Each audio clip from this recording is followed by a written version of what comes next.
मेरा नाम दुर्गेश है। मैं बनारस का रहने वाला हूँ, लेकिन अब सेटल डाउन हो गया हूँ गुड़गांव में। ईश्वर की कृपा है। और मैं बताना चाहूँगा कि मैं एयरपोर्ट पे जॉब करता था। एमिरेट्स एयरलाइंस में ग्राउंड स्टाफ था। मैंने 4 साल एयरपोर्ट पे काम किया है। मैं हिपालपुर में रहता था, दिल्ली में। और मेरी नाइट शिफ्ट होती थी हमेशा, लगातार। कितनी बार मैंने चाहा कि नाइट शिफ्ट मेरा खत्म हो जाए, डे में भी मिले, लेकिन इंटरनेशनल एयरलाइंस था तो जानते हैं कि रात में होता है, तो मेरे को मतलब छुट्टी नहीं मिलता था। तो एक बार क्या हुआ, मैं बहुत जॉब से बहुत तंग था। तो मैं भैया का शुक्रिया अदा करना चाहूँगा, अनीस भैया। उन्होंने मेरे को डायरेक्ट सेलिंग के बारे में बताया। और मैं उनसे बताता था कि भैया मैं बहुत जॉब से ना बहुत परेशान हूँ, आपको बता नहीं सकता मैं कितना ज़्यादा परेशान हूँ, और छोड़ भी नहीं सकता, तो कोई ऑप्शन है तो बताइए। तो उन्होंने मेरे को डायरेक्ट सेलिंग के बारे में बताया था, और उन्होंने बोला था दुर्गेश एक मीटिंग होगा, उस मीटिंग में आ जाना।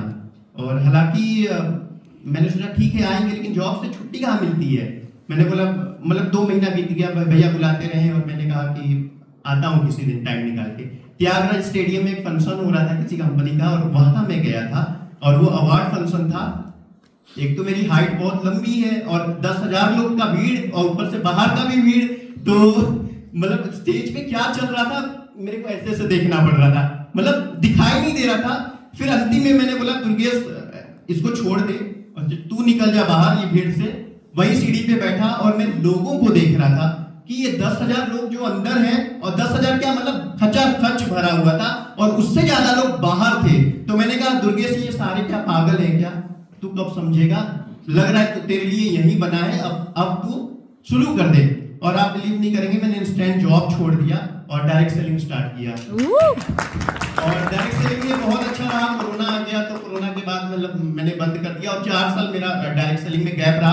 फाइनली एस्टोनिया को गजेंद्र सर के थ्रू मेरे को जानने को मिला। निर्मल सर और गजेंद्र सर के लिए प्लीज ताली हो जाए, मेरे ग्रेट अपलाइन। और उनके थ्रू एस्टोनिया को जानने को मिला। हालांकि मतलब वही जैसा इन्होंने बताया कि नेगेटिव फैला हुआ है, और सब लोग नेगेटिव बोलता है, तू नहीं कर पाएगा, बेकार है, पैसे नहीं आते हैं, प्रोडक्ट अच्छा नहीं है, छोड़ दे, नौकरी कर ले। फिर फाइनली मैंने एक डिसीजन लिया, और वो लोग जब मेरे को बताए, तो मेरी मम्मी ने भी बोला कि बेटा शुरू कर दो, तुम्हारे लिए सबसे प्लस पॉइंट है, शुरू कर दो, मैं तुम्हारे साथ हूँ, तुम कर दो, तुम नौकरी मत करो। और मैं उस दौरान सोच रहा था कि नौकरी कर लेता हूँ फिर से। तो फिर मैंने एस्टोनिया को शुरू किया, और पहले ही महीने मैंने एग्जीक्यूटिव लेवल का जो मतलब लेवल होता है वो क्रैक कर लिया पहले महीने। और वैसे ही 20 दिन में घर से बैठे बैठे मतलब, और इनकम आया 12,000, और मेरे को बिलीव नहीं हो तोते उड़ गए। कभी 12,000 का इनकम डायरेक्ट सेलिंग में मैंने देखा नहीं था। तो मेरे को लगा कि जब पहले महीने 12,000 रुपए आ सकते हैं, तो 12 लाख और करोड़ भी आ सकते हैं। मतलब इसको किया जाए, और मैं तसल्ली से और तहे दिल से कंसिस्टेंसी से मैं कर रहा हूँ। मैं बल्क परचेजिंग पे या जबरदस्ती लोगों को बरगला के बिजनेस नहीं कर रहा हूँ। सीरियसली मैं इसको कंसिस्टेंसी से कर रहा हूँ। मेरा बिजनेस अप एंड डाउन होता है, लेकिन जिस तरीके से कर रहा हूँ मेरा बिजनेस बहुत अच्छा चल रहा है, और बहुत अच्छा है। और वकील सर जान रहे हैं, सोनम मैम आ चुकी है मेरे घर, तो सोनम मैम भी जान रही है, कनेक्टेड है। दीपा मैम और प्रतीक सर भी जानते हैं, और बहुत अच्छे से और बहुत पैशनेट से कर रहा हूँ। और मतलब अब लगता है कि एस्टोनिया के थ्रू हम दुनिया को देखेंगे, और दुनिया को बताएंगे नहीं, यस कोई डायरेक्ट सेलिंग है जिसको आप करके अपने सपनों को पूरा कर सकते हैं, और दुनिया को बता सकते हैं कि आप सही जगह पे हैं। Fantastic, super. Thank you so much.